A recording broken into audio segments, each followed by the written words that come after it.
Ambassador Kyung-ho walked through the massive doors of the council chamber.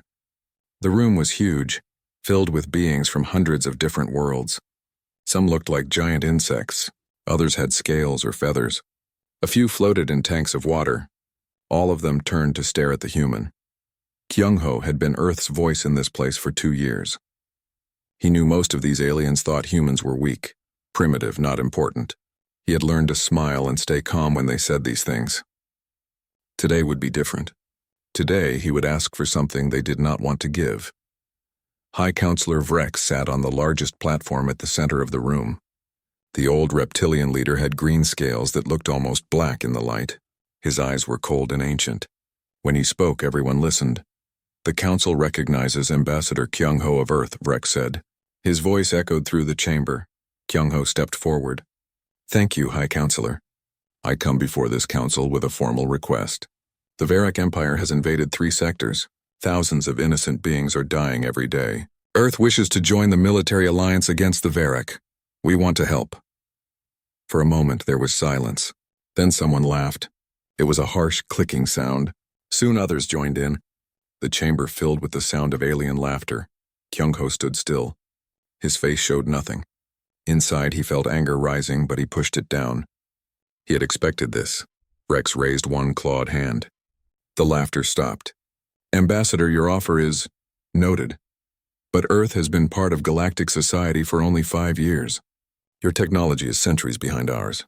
Your people have never fought in space. What could you possibly offer?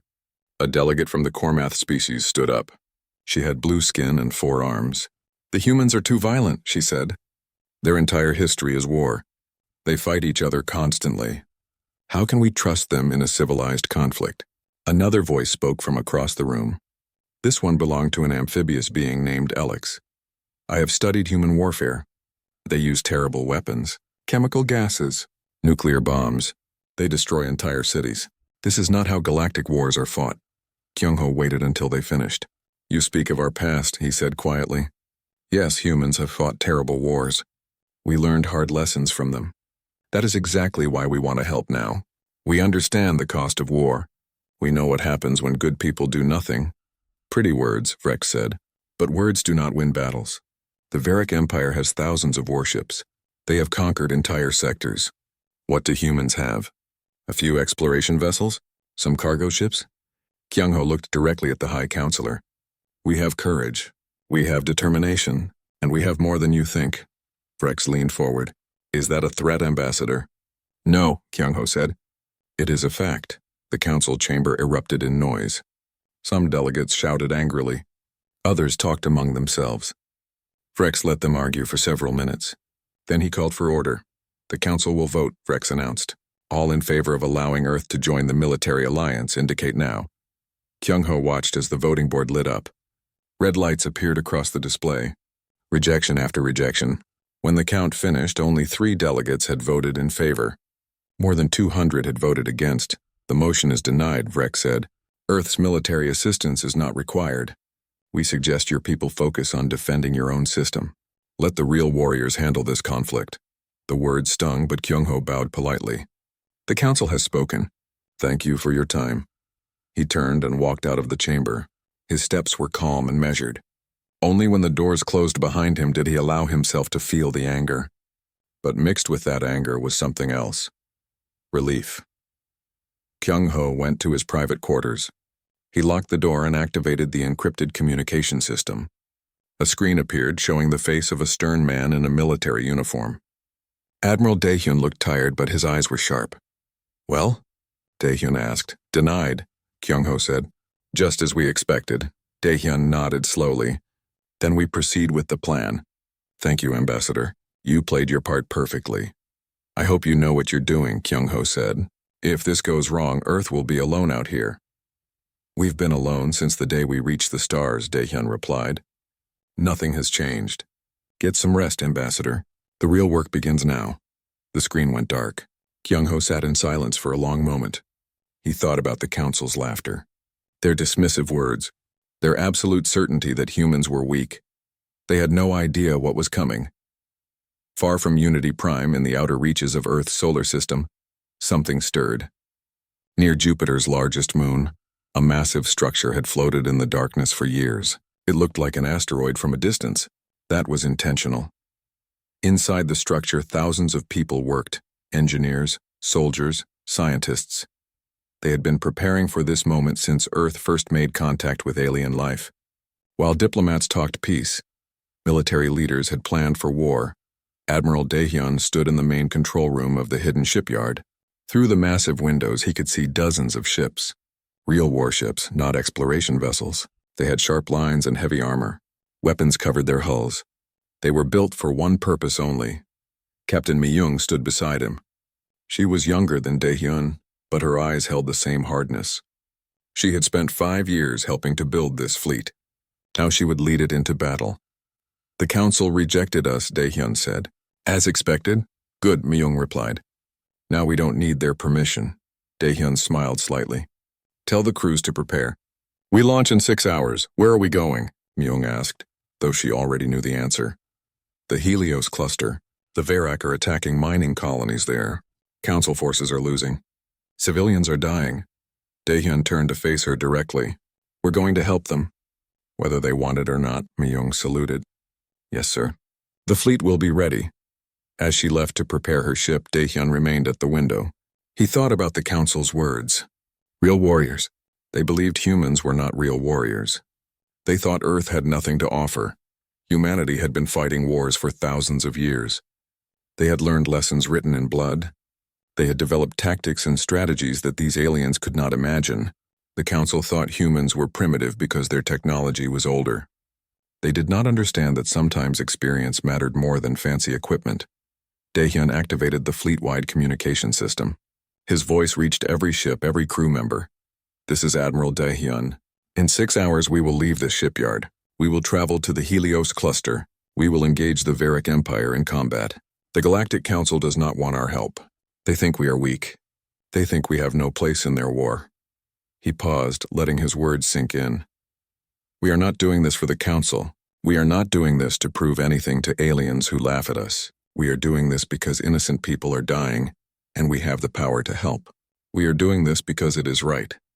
That is what humans do. We stand up when others fall down. We fight when others run away. We do what needs to be done." Throughout the fleet, crew members listened. Some were afraid. Some were excited. All of them understood what this meant. They were about to enter a war without permission, without support, without knowing if they would survive. "The galaxy will learn who we are," Daehyun continued. "They will understand what humanity means. Not through words. Through actions. Prepare yourselves. This is what we trained for. This is our moment," he ended the transmission. The shipyard came alive with activity. Ships powered up their engines. Crews ran final checks. Weapons were loaded. Supplies were secured. 6 hours later, the hidden doors of the shipyard opened. One by one, the warships emerged into the darkness of space. They formed up in precise formations. 53 ships total. Not a huge fleet by galactic standards, but enough. Admiral Daehyun stood on the bridge of his flagship, watching as the fleet aligned. Captain Mi-young's voice came through the communication system. "All ships reporting ready, Admiral." "Then let's show them what humans can do," Daehyun said. All ships engaged jump drives. Destination, Helios cluster. The fleet vanished into faster-than-light travel. Behind them, Earth waited. Ahead of them, war waited. And somewhere in between, the Galactic Council had no idea what was about to happen. They had said humanity had no place in galactic wars. Soon they would understand how wrong they were. Admiral Quora stood on the bridge of her flagship, watching her fleet fall apart. The Varak had too many ships, too many weapons. Her forces had been fighting for 3 days straight. Now they were losing. She was from the Nexari species, a race of bird-like beings known for their tactical skill. She had won many battles in her long career. But this was different. The Varak were relentless. They kept coming wave after wave. "Admiral, another mining station just went dark," her tactical officer reported. "The colonists never made it to the evacuation ships." Quora closed her eyes for a moment. More deaths. Thousands of civilians who trusted the Council to protect them. She had failed them. "How many ships do we have left?" she asked. 42 combat-capable vessels, another 15 badly damaged. The Varak have at least 90 ships still operational. The numbers were clear. If they stayed, they would all die. If they left, the remaining civilians would die.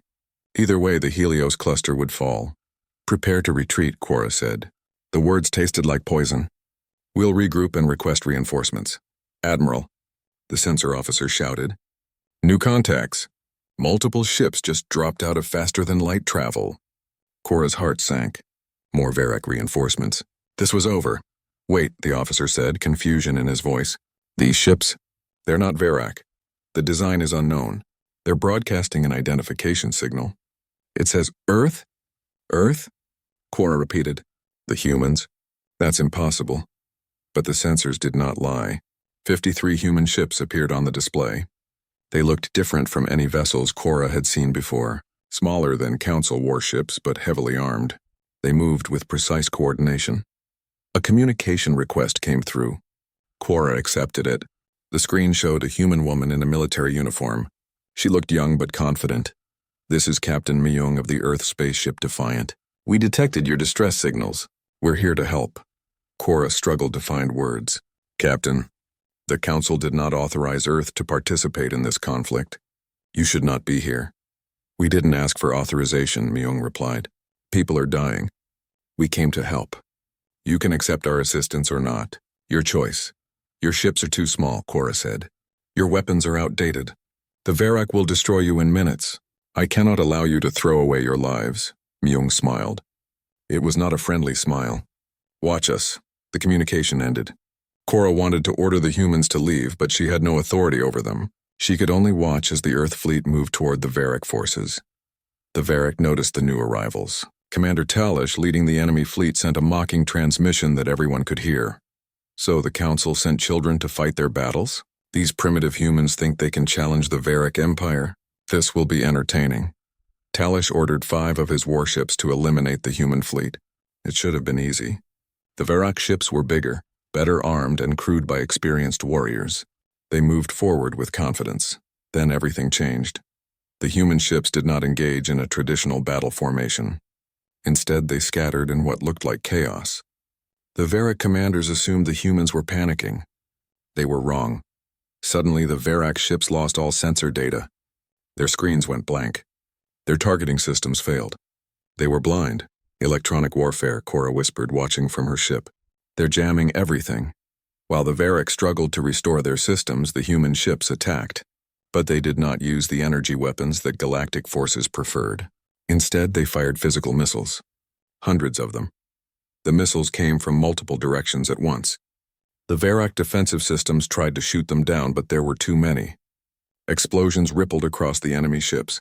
Armor cracked. Hull sections broke apart. One Varrock warship exploded completely. Another lost power and began drifting. The remaining 3 tried to retreat, but the human ships were faster than they looked. Small attack craft launched from the human vessels. Quora counted at least 50 of these fighters. They moved with incredible speed and precision. A young pilot led them, performing maneuvers that should have been impossible. Lieutenant Hyejin's voice crackled over the communication channels. "Wolf Squadron, focus on their weapon systems. Avoid the armored sections. Hit them where it hurts." The fighters swarmed the Varrock ships like angry insects. They fired precisely targeted shots, disabling weapons one by one. The Varrock tried to swat them away, but the human pilots were too quick. Too skilled. Commander Talish watched in disbelief as his ships fell. He had fought dozens of species. He had won hundreds of battles, but he had never seen anything like this. "All ships focus fire on the human vessels," he ordered. "Destroy them." The main Varrock fleet turned toward the humans. 90 ships against 53. The odds were still in the Varrock's favor. But the humans did not seem worried. Captain Myung coordinated the human response with calm precision. Her ships split into smaller groups. Each group had a specific target. They used the destroyed Varrock vessels as cover, hiding behind debris. When the Varrock fired, the humans were already moving. They predicted where the enemy would shoot and avoided those positions. It was like they could read minds. One human ship took heavy damage. Quora expected it to retreat or explode. Instead, it accelerated directly toward a Varrock cruiser. At the last moment, dozens of armored soldiers launched from the damaged ship. Colonel Jiwon led the boarding team. They attached to the Varak hull using magnetic clamps. Within minutes, they cut through the armor and disappeared inside the enemy ship. "They're boarding?" Cora's tactical officer said in shock. "Nobody boards enemy ships during fleet battles." It's suicide. But the humans made it work. Jiwan's Marines moved through the Varak ship like a storm. They knew exactly where to go, how to fight in tight corridors. The Varak crew was unprepared for close combat inside their own vessel. 20 minutes later, the Varak cruiser's weapons went silent. Jiwan's voice came through on an open channel. "Enemy command ship secured. We control their bridge. They're surrendering." Commander Talish could not believe what he was seeing. A captured command ship, dozens of his vessels destroyed or disabled, and these were supposed to be primitive humans? He made a decision. "All ships retreat." Fall back to the staging area. The Varak fleet turned and ran. The humans did not chase them. They had accomplished their goal. The Helios cluster was safe. Cora sat in her command chair, stunned. Her entire fleet had been losing badly. Then 53 human ships arrived and turned everything around in less than an hour. She opened a communication channel to the ESS Defiant. Captain Myung appeared on screen. She looked tired but satisfied. "Captain," Cora said carefully. "That was impressive. I have never seen tactics like that." "Where did you learn to fight this way?" Myung shrugged. "We've been fighting wars for thousands of years. We got good at it." "The Council said humans had no place in galactic wars," Cora said quietly. "The Council was wrong," Myung replied. "We don't need their permission to do what's right. Those civilians needed help. We gave it." Cora looked at the young human captain with new understanding. The Council had dismissed Earth as primitive and weak. They had laughed at Ambassador Kyung-ho's offer. They had been fools. "Thank you," Cora said. "You saved thousands of lives today. I will make sure the Council knows what you did here." "We don't need their thanks," Myung said. "But we won't stop helping. The Varak are still out there. More people will die if someone doesn't fight them." "Then Earth does not stand alone," Cora decided. "My fleet will coordinate with yours. Together we can do more." Myung smiled. This time it was genuine. "We'd be honored, Admiral." As the communication ended, Cora called her science officer. Alex, the amphibious researcher, had been recording everything. "Did you analyze their tactics?" Cora asked. Alex made a bubbling sound that meant yes. "Admiral, the humans fight like nothing I've ever studied. They use electronic warfare, missile swarms, coordinated strikes, boarding actions, and fighter tactics all at once. They create chaos, then exploit it. It's beautiful and terrifying." "Can we learn to fight like them?" Cora asked. "Perhaps," Alex said, "but it would require changing everything we know about warfare. The humans don't follow our rules. They make their own." Cora looked at the tactical display. The human ships were helping her damaged vessels, towing disabled craft to safety, providing medical assistance. They were not conquerors. They were helpers. Maybe the galaxy needed to learn new rules. The Crimson Nebula was beautiful and deadly. Red and orange gases swirled through space, blocking sensors and making navigation difficult. Asteroids drifted in the clouds like hidden rocks in fog. It was the perfect place for an ambush. Captain Myung led a task force of 15 ships into the nebula. They moved slowly, carefully scanning for threats. The intelligence said a Varak supply depot was here, lightly defended, but everyone on the bridge knew better. "Sensors are almost useless in this soup," the tactical officer reported. "We can barely see a kilometer ahead." "That works both ways," Myung replied. "The Varak are just as blind as we are." Colonel Jiwan stood near the command chair, his Marines ready in the drop bays. "If this is a trap, we'll be surrounded before we know it." "Probably," Myung agreed. "But Admiral Daehyun is waiting outside the nebula with the main fleet. If trouble starts, we just need to survive long enough for him to arrive. And if we can't survive that long," Myung smiled grimly, "then we make sure we take plenty of them with us." They found the supply depot exactly where the intelligence indicated. It was a massive station floating in the nebula, surrounded by cargo ships. The defenses looked light. Just a few patrol vessels, too easy. "Definitely a trap. Battle stations," Myung ordered. "Prepare for contact. And someone tell Lieutenant Hyojin to keep her fighters close. Don't chase anything into the nebula." The human ships moved toward the depot. They were halfway there when Commander Talish sprang his trap. Dozens of Varak warships appeared from the nebula clouds. They had been hiding, sensors powered down, waiting. The humans were surrounded on all sides. 70 contacts. The sensor officer shouted. "They're everywhere." Talish's face appeared on every screen. The insectoid commander looked pleased with himself. "Foolish humans," he said in his clicking voice. "You thought you could outsmart the Varak Empire. I studied your tactics. I learned your tricks. Now you are trapped like the primitive creatures you are." Myung kept her face calm, but her mind was racing. 70 ships against 15. They were outnumbered almost 5-1. Even with human advantages, these odds were bad. "All ships, defensive formation," she ordered. "Focus fire on any ship that gets too close." The Varak fleet opened fire.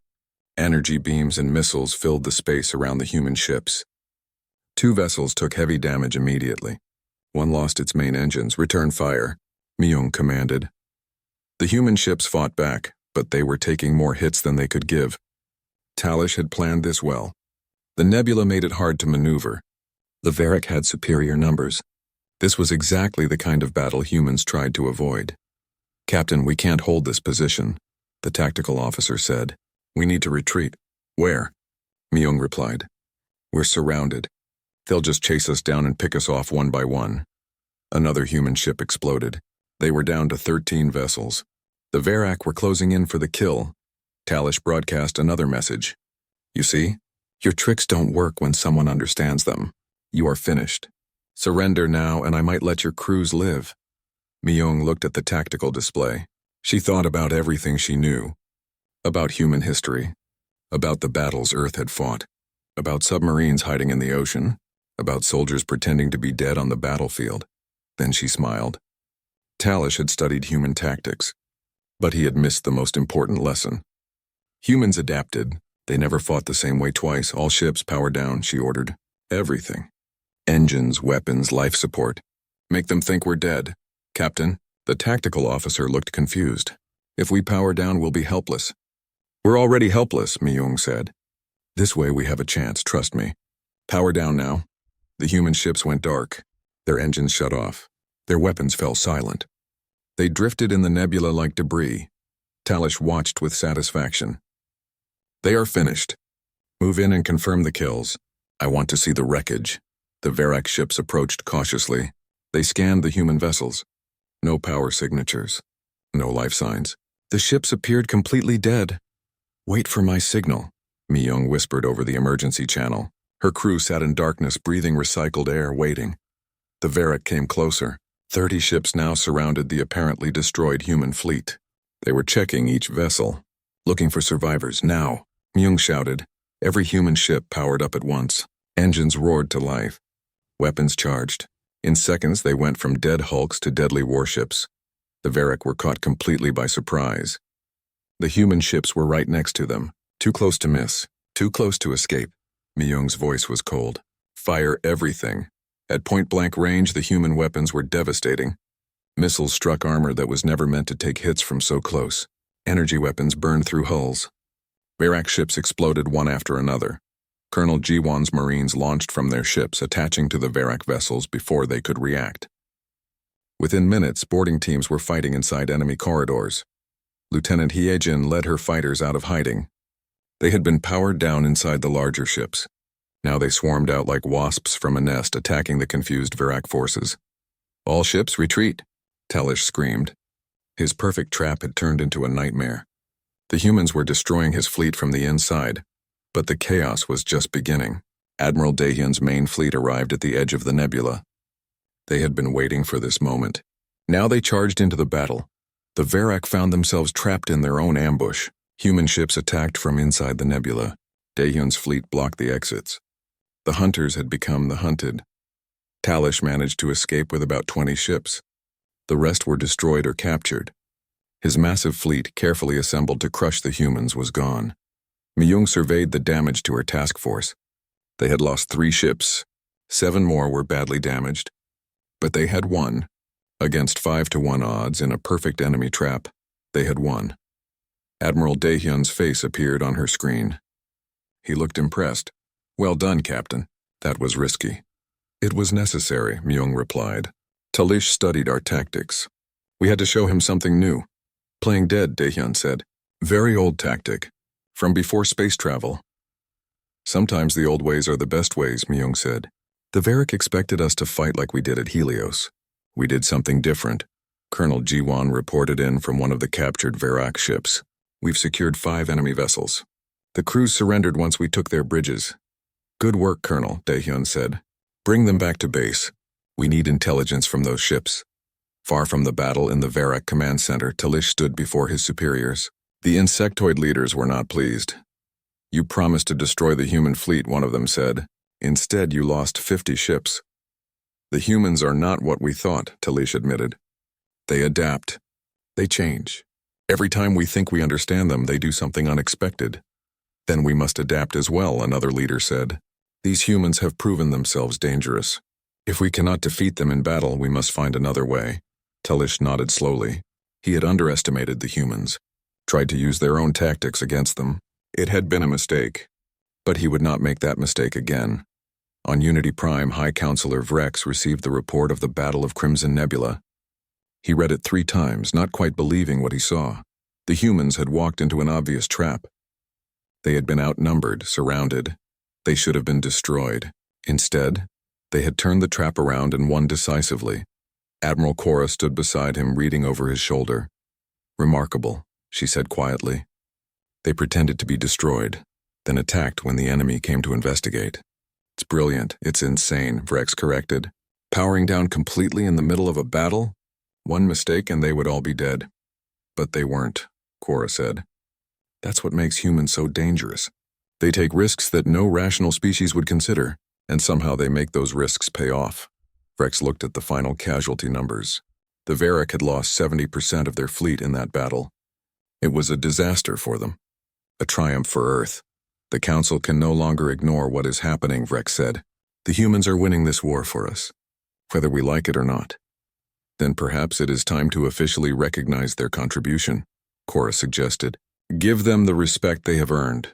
Vrex nodded slowly. Perhaps. But the question remains, what will humans want in return? They fight for principles, you say. But everyone wants something. Why don't we ask them? Cora said. Ambassador Kyung-ho received the invitation to meet with the High Counselor. This time it was private, respectful. The tone had changed completely from their first meeting. Maybe, finally, the galaxy was beginning to understand what humanity could do. Admiral Daehyun stood in the war room looking at the star map. Red markers showed Verak positions. Blue markers showed human and council forces. The pattern was clear. The Verak Empire was losing. After the disaster at Crimson Nebula, the Verak had lost their momentum. Their supply lines were cut. Their fleets were scattered. But they were not finished. Their homeworld still had massive defenses and thousands of ships. We need to end this, Admiral Cora said. She had come to the Human Command Center for this meeting. Every day we delay, more civilians die in occupied systems. I agree, Daehyun replied. But attacking the Verak homeworld is risky. Their defenses are strong. We could lose half our fleet.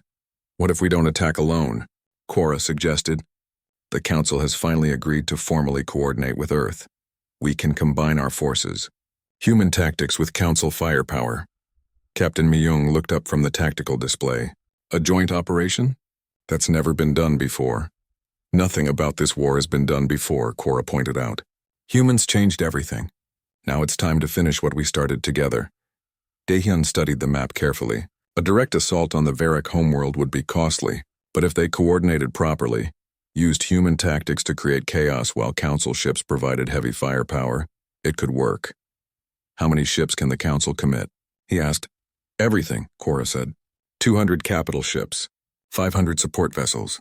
Every species that voted to accept human assistance is sending forces. Daehyun raised his eyebrows. That's the entire Council fleet. They're scared, Cora admitted. The Verak know they're losing. Desperate enemies are dangerous. The Council wants this war over before the Verak try something extreme. Then we attack, Daehyun decided. But we do it my way. Fast insertion. Multiple strike points. We hit their orbital defenses while Council ships engage their fleet. Then Colonel Jiwan's Marines go in and capture their government. You want to board their homeworld? Cora looked shocked. That's insane. It's human, Myung corrected with a smile. 3 weeks later, the combined fleet gathered at the edge of Verak space. It was the largest military force assembled in galactic history. Human ships mixed with Council vessels from dozens of species. Lieutenant Hijin prepared her fighter squadron. She had received a promotion after Crimson Nebula. Now she led a mixed unit of human and alien pilots, teaching them human tactics, learning from their experience. Colonel Jiwan briefed his Marines. 5,000 human soldiers would lead the ground assault. Another 10,000 council troops would support them. It was going to be the biggest boarding operation ever attempted. On Unity Prime, High Counselor Vrex addressed the galaxy. His speech was broadcast to every system. For too long, the Varak Empire has brought death and destruction to innocent worlds. We tried negotiation. We tried limited warfare. Nothing worked. Now, with our human allies, we will end this threat once and for all. Today, we strike at the heart of the Varak Empire. Today, we fight for peace. The fleet jumped to faster-than-light travel. Destination, the Varak homeworld. Commander Talish was waiting. He had been given one last chance to redeem himself. Defend the homeworld or die trying. He had every remaining Varak ship positioned in defensive formations. Orbital weapons platforms covered every approach. This time there would be no tricks. When the combined fleet arrived, the battle began immediately. Council ships engaged the Varak fleet in massive exchanges of fire. Energy weapons lit up space. Missiles crossed the void. Ships exploded on both sides. While the main fleets fought, human ships slipped through the chaos. They used electronic warfare to blind sensors. They hid behind larger council vessels. They moved like shadows through the battlefield. Captain Myung led the assault on the orbital defense network. Her ships darted between weapons platforms, destroying them one by one. It was dangerous work. They took heavy casualties. But slowly the defenses fell. Gap in the defenses, the tactical officer shouted. Sector 7 is clear. Colonel Jiwan, you have your opening, Myung transmitted. Good luck. Jiwan's assault ships dropped through the gap in the orbital defenses. They entered the atmosphere of the Varak homeworld. Anti-aircraft fire filled the sky. 3 ships were destroyed before they landed, but the rest made it through. Marines stormed out of the landing craft. The Varak military tried to stop them, but human tactics overwhelmed their defenders. Jiwan's forces moved quickly, taking key positions. Within 2 hours, they had surrounded the Imperial Palace. In space, the battle was brutal. Admiral Korra's flagship took heavy damage. Daehyun's command ship lost its main weapons. Lieutenant Hyejin was shot down and barely escaped in a rescue pod. But the combined fleet was winning. Commander Talish watched his defenses collapse. The humans were inside the orbital network. The Council fleet was destroying his ships. Marines were attacking the capital city. He had failed. He received a transmission from the ground. Colonel Jiwan's face appeared on his screen. Commander Talish, we have captured the Imperial Palace. Your government is in our custody. You can continue fighting and watch your homeworld burn, or you can surrender. Choose now. Talish looked at his tactical display. Half his fleet was gone. The orbital defenses were destroyed. The capital was occupied. He had no cards left to play. What are your terms? He asked quietly. Admiral Daehyun's voice joined the transmission. Unconditional surrender. Your forces will stand down. Your government will face justice for war crimes. But your people will be allowed to live. They will be given a chance to rebuild as part of the galactic community. You would show us mercy? Talish sounded surprised. After everything we did? We don't fight for revenge, Daehyun said. We fight to protect the innocent. Your leaders started this war. Your people shouldn't suffer because of their mistakes. Talish was silent for a long moment. Then he gave the order. All Varak forces cease fire. We surrender. Across the system, Varak ships powered down their weapons. The battle was over. The war was over, but the cost had been terrible. The combined fleet lost 80 ships. Thousands of soldiers died in the final battle. The human fleet suffered the highest casualties of any species. They had taken the most dangerous missions, protected others at the cost of their own lives. 1 week later, a ceremony was held on Unity Prime. Representatives from every species gathered in the council chamber. This time, Ambassador Kyung-ho walked to the podium with his head held high. High Counselor Vrex stood beside him. The old reptilian looked at the human with something that might have been respect. 6 months ago, Earth requested to join our military alliance, Vrex said to the assembled delegates. We denied that request. We laughed. We called humans weak and primitive. We said they had no place in galactic wars. He paused, letting those words sink in. We were wrong. Completely wrong. Earth did not wait for our permission. They fought anyway. They saved systems we had abandoned. They won battles we had lost. They sacrificed their own people to protect ours. Today I formally apologize to humanity on behalf of this council. You earned your place among the stars through courage and blood. The chamber erupted in applause. Even species that had opposed Earth now showed respect. Kyung-ho stepped forward to speak. Thank you, High Counselor. But Earth did not fight for recognition. We fought because it was right. Because people needed help. That is all we ever wanted to do. And that, Admiral Cora said, standing from her seat, is exactly why we should have listened to you from the beginning. You showed us something we had forgotten. War is not about who has the best technology or the biggest fleets. It's about who has the will to stand when others fall, the courage to fight when others run, the strength to protect those who cannot protect themselves. The Council voted, unanimously this time. Earth was granted full membership with military authority. Human representatives would have a voice in galactic decisions. Earth's sacrifice had earned them a permanent place in galactic society. After the ceremony, Vrex walked with Kyung-ho to a quiet memorial chamber. A wall had been built listing every being who died in the war. The human section was longer than any other. Admiral Daehyun stood before the wall. His eyes traced the names. So many good people, so many brave soldiers. They had given everything so others could live. Captain Mi-young joined him. She had a bandage on her arm from the final battle, but she was alive. Lieutenant Heejin was in the medical center, recovering from her crash. Colonel Jiwon was coordinating peacekeeping operations on the Verak homeworld. We won, Mi-young said quietly. Yes, Daehyun replied, but it cost us. It always does, Mi-young said. That's why what we did matters. We knew the cost. We paid it anyway. Because it was right, scientist Alex approached them. The amphibious researcher had been studying human culture throughout the war. Now he wanted to understand something that puzzled him. Admiral Daehyun, I have a question. Why do humans fight? You could have stayed safe in your own system. You could have let the Council handle the Verak. Why did you risk everything for people you barely know? Daehyun thought about the question. About Earth's history. About all the wars humans had fought. About the lessons they had learned. Because we remember what it's like to be alone, he said finally. We remember being weak. Being afraid. Needing help that never came. We swore that when we had the power to help others, we would. The council chamber was full again. This time nobody laughed. Admiral Cora stood at the center podium, presenting her report on the Battle of Helios Cluster.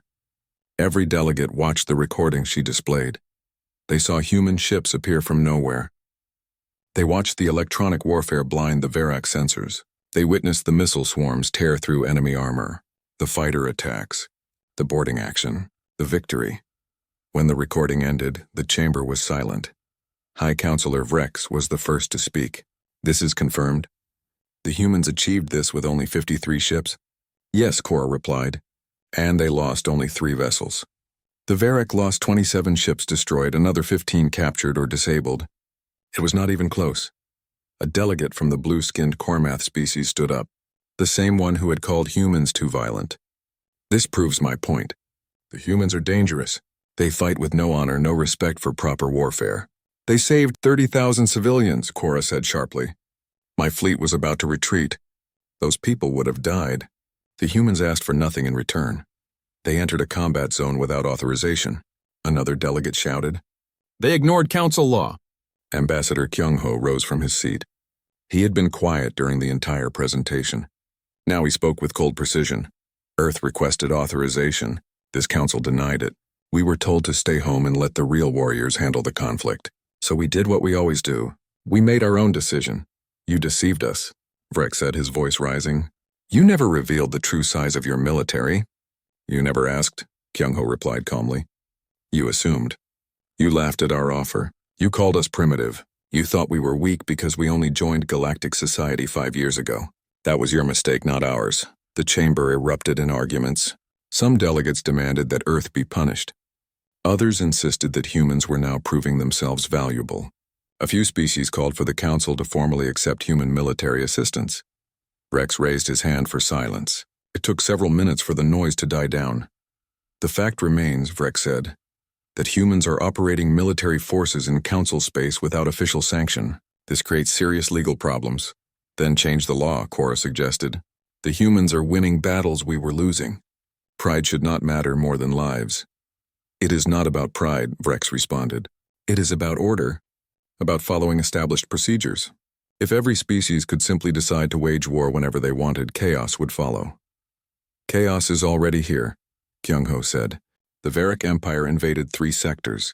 Millions of people died waiting for the Council to organize a proper response. We didn't have time for procedures. The arguments continued for hours. Eventually, the Council took a vote. Should Earth's military actions be condemned? The result was close. 48% voted yes. 52% voted no formal condemnation would be issued, but no formal approval either. The Council remained divided. As the session ended, Vrex approached Kyung-ho privately. The old reptilian looked tired. "Walk with me," Vrex said. They went to a private observation deck overlooking Unity Prime.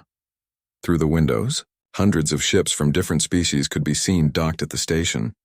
"You played us," Vrex said. "It was not an accusation, just a statement." "We prepared," Kyung-ho corrected. "Earth learned long ago that hope is not a strategy. We built our military in secret because we knew the galaxy might need it someday."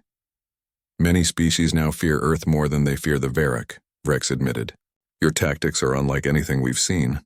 Some delegates believe you are hiding even more capabilities." "Are we?" Kyung-ho asked with a slight smile. Vrex studied the human carefully. "That is exactly what worries them. You have been part of our society for 5 years, yet we know almost nothing about you. What else are your people hiding?" "Enough," Kyung-ho said simply. "Enough to defend ourselves. Enough to help others. Isn't that what matters?" "I cannot officially recognize your military operations," Vrex said. "The Council would never agree, but I can offer something unofficial. Admiral Cora has agreed to coordinate with your forces, share intelligence, plan joint operations. Would Earth accept that?" Kyung-ho nodded. "We would. Thank you, High Counselor." "Do not thank me yet," Vrex warned. "Many delegates will continue trying to stop you, and the Varick will not forget what happened at Helios. They will come for your people with everything they have." "Let them come," Kyung-ho said. "We'll be ready." Far from Unity Prime, Admiral Daehyun reviewed intelligence reports in his command center. The battle at Helios had been a success, but it created new problems. The Varick now knew Earth was involved. They would study human tactics, prepare countermeasures. Captain Myung entered the room. Her uniform was clean now, but she still looked exhausted from the recent battle. "The Council is talking about us," she said. "Half of them want to arrest us. The other half want to recruit us." "Let them talk," Daehyun replied. "What matters is the next battle. The Varick control supply lines in the outer sectors. If we cut those lines, their invasion forces will collapse." "That's deep in enemy territory," Myung observed. "Admiral Cora's fleet can't go that far without leaving other systems exposed." "Then we go alone," Daehyun said. "Small, fast strikes. Hit their logistics. Make them chase us." "Classic guerrilla warfare," Myung smiled. "The Varick won't expect that. They're used to big fleet battles." "Exactly," Daehyun agreed. "We don't fight the way they expect. That's our advantage." Over the next 3 weeks, human forces conducted 12 separate raids on Varick supply convoys. Each attack was quick and precise. The humans would appear, destroy their targets, and vanish before reinforcements arrived. Commander Talish watched his supply lines crumble. 3 invasion fleets were now stranded without fuel or ammunition. His forces had to retreat from 2 occupied systems. The humans were bleeding him dry without fighting a single major battle. He studied everything he could find about Earth. Their history. Their wars. He learned about guerrilla fighters, submarine campaigns, and asymmetric warfare. The humans had perfected these tactics over centuries. But Talish was not defeated yet. He began developing a plan. If the humans wanted to fight with unconventional tactics, he would use their own methods against them. He would set a trap they could not resist. Back on Unity Prime, scientist Alex presented a detailed analysis to the Council. The amphibious researcher had spent weeks studying human combat footage.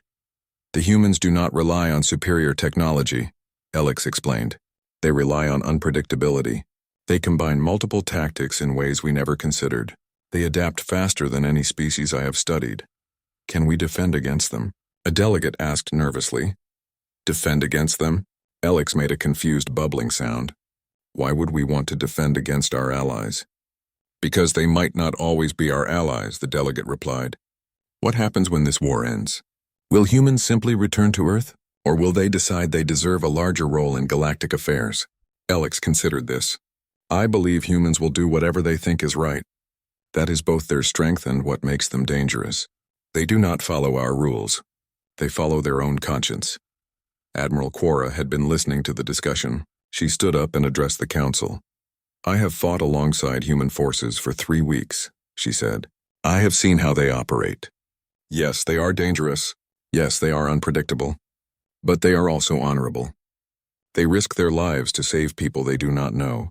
They could have demanded payment or territory. They asked for nothing. That makes them even more dangerous, the Cormath delegate insisted. If they wanted power, we could understand them. But they claim to fight for principles. That kind of thinking leads to crusades, to forcing their beliefs on others. Or, Cora said quietly, it means they genuinely want to help. Maybe we should stop being afraid of them and start learning from them. High Counselor Vrex watched the debate with tired eyes. The council was split. Some species wanted to embrace humanity as powerful allies. Others wanted to contain them before they became too influential.